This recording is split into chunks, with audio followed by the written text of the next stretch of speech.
Let's talk about a name that's so much more than just a name: Muhammad Ali. When you hear it, you think of a champion, sure. But his story? Oh, it's about a whole lot more than just knockouts and fancy belts. It's a story about what it means to stand for something, to sacrifice, and how one person could, literally, shake up the entire world. It sounds like a riddle, right?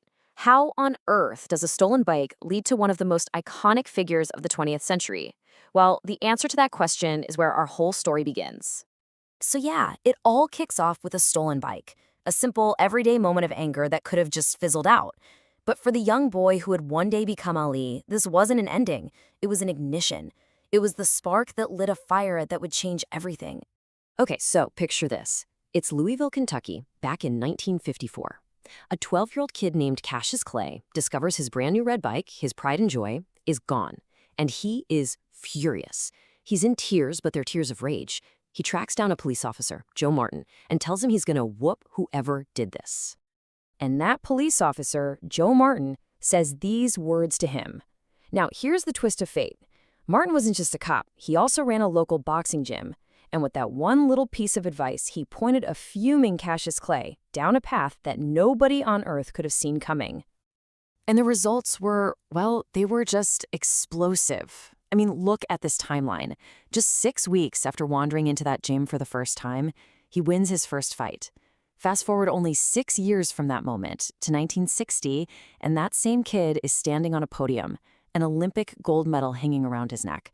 That stolen bike was already ancient history. So with Olympic gold in his pocket, he goes pro. And this is where he starts fighting not just the man in the opposite corner, but pretty much the whole world's expectations of what a heavyweight champion should be. And this is the showdown. 1964. On one side, you've got Sonny Liston. The guy was a monster, the undisputed champ, just this terrifying force of nature that everyone assumed would destroy the challenger. And on the other side, you've got this young, loud, poetic kid, Cassius Clay, who moved like no heavyweight anyone had ever seen. Nobody was taking him seriously. You've all heard this line, but you gotta understand, this wasn't just a catchy phrase for a poster. It was his entire philosophy. Back then, heavyweights were supposed to be these big, slow-moving brawlers. Clay brought the footwork of a dancer on the hand speed of a lightweight into the ring, and it just completely scrambled his opponent's brains. And you know what? It worked perfectly. Clay just danced around him, peppering him with jabs, tiring out the big champ.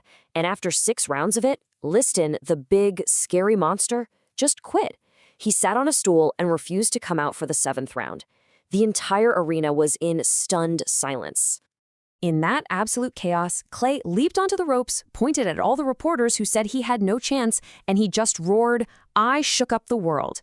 And he was absolutely right. The sport of boxing was never, ever going to be the same.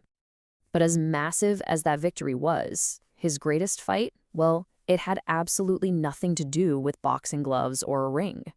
This was a battle for his beliefs, for his very soul. So, right after becoming champion, he drops another bombshell. He announces to the world that he's a member of the Nation of Islam, that he's shedding what he called his slave name, Cassius Clay, and that from now on, he will be known as Muhammad Ali. For America in the 1960s, this was a huge, huge deal. Then comes 1967. The Vietnam War is tearing the country apart, and Ali gets his draft notice. He refuses to go, flat out. He said it violated his religious beliefs as a minister of Islam and his own moral code. The system came down on him like a ton of bricks. They stripped him of his title, they took away his license to box, they banned him from the sport. Just let that sink in for a second. 3.5 years. For a top athlete, that's an entire career. He gave up millions of dollars, the championship belt, and the best years of his athletic life, all because he wouldn't back down from his principles. But the story doesn't end in exile. Oh no. After a long, hard-fought legal battle, his conviction was overturned, and he was allowed to fight again. And this set the stage for one of the most iconic sporting events in human history. So now it's 1974. The fight is in Zaire, Africa. Ali's 32 years old, and he's definitely lost a step. And who's he facing? George Foreman, a young, undefeated champion who hit like a freight train. He was bigger, stronger, and more terrifying than Liston ever was. And once again, Everybody was counting Ali out. So what does Ali do? He knows he can't dance around Foreman for 15 rounds, so he invents a whole new strategy right there in the middle of the ring. He called it the rope-a-dope.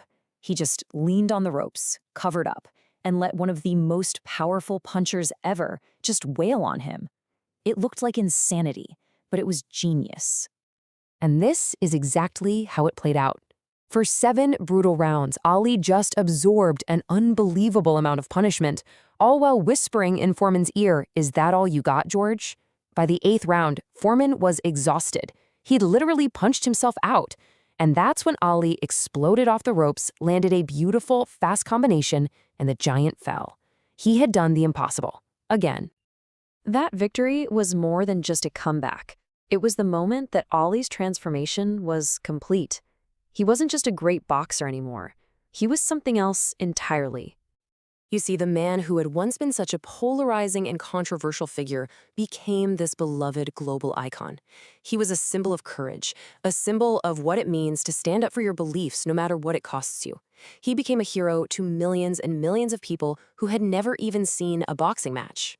Even in his later years, when he was in the fight of his life against Parkinson's disease, that spirit never broke. And I think for so many people, the defining image is from the 1996 Olympics in Atlanta. Seeing him, shaking, but with so much dignity and strength, lighting that Olympic torch. The entire world fell silent. It was just this incredibly powerful moment of a different kind of strength. In the end, he called himself the greatest. And he was right. But that title wasn't just earned with his fists. It was forged in the fire of his convictions, his sacrifices, and the incredible, unbreakable strength of his character. And that kind of leaves us with a final thought, doesn't it? When we really look back on a life like Ali's, what truly defines greatness? Is it the punches you can throw, the titles you can win, or is it the stands you're willing to take when the whole world is telling you to sit down?